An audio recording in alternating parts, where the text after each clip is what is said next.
So this is my presentation of individual assignment. My research topic will be customer satisfaction of online food delivery.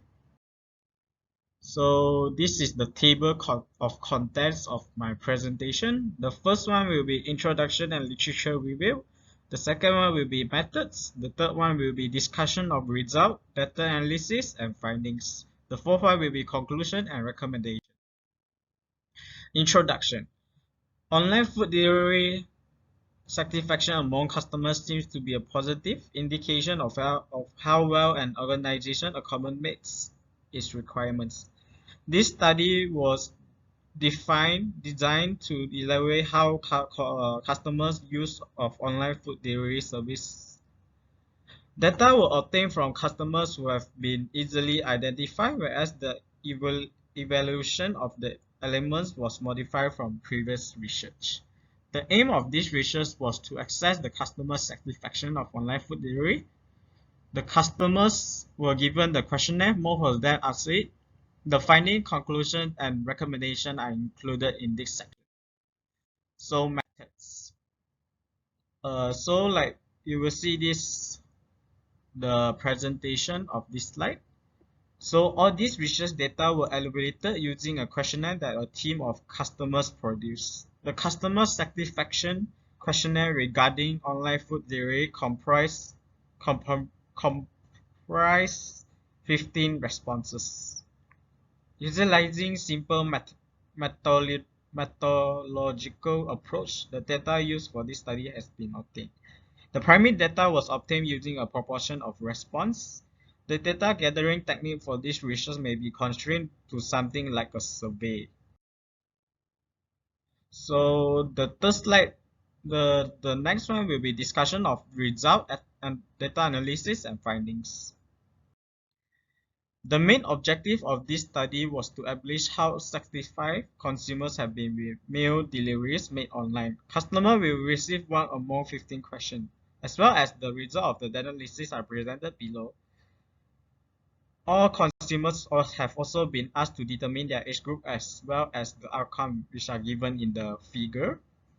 Illustrate that all age groups were included.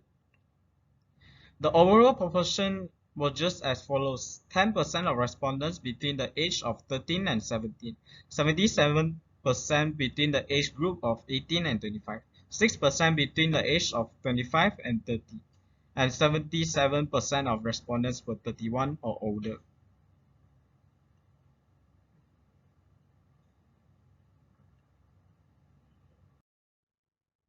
Consumers have also been surveyed about the channels they use often regularly while ordering food.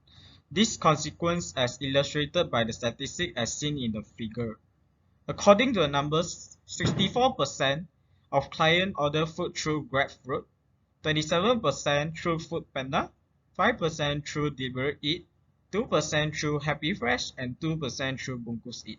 The most frequent payment type used by clients was also inquired by respondents. These findings were portrayed by the statistics that can be seen in the figure.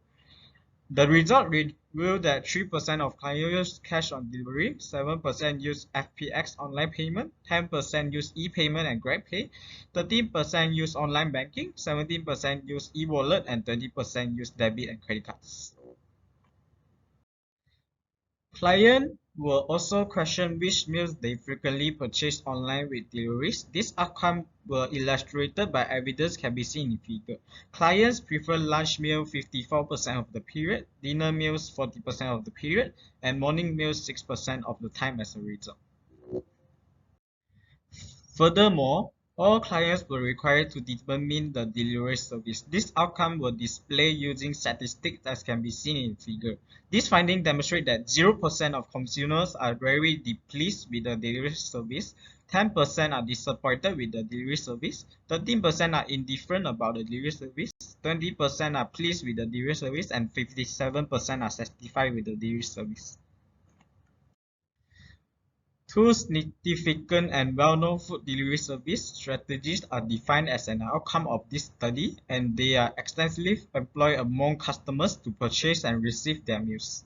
These two components which are most often used by consumers were Foodpanda and GrabFood, even though other platforms doesn't see too much demand. Despite GrabFood partnering with the Selangor state government in promoting their service to the community, according to this study, Foodpanda maintains a huge market share. The empirical result indicates that the size of populations have been one of the major constraints in this investigation. We encountered problems directly reaching respondents because of COVID-19, which spread throughout the world and even to Malaysia, because of the immigration ban that the authorities have established.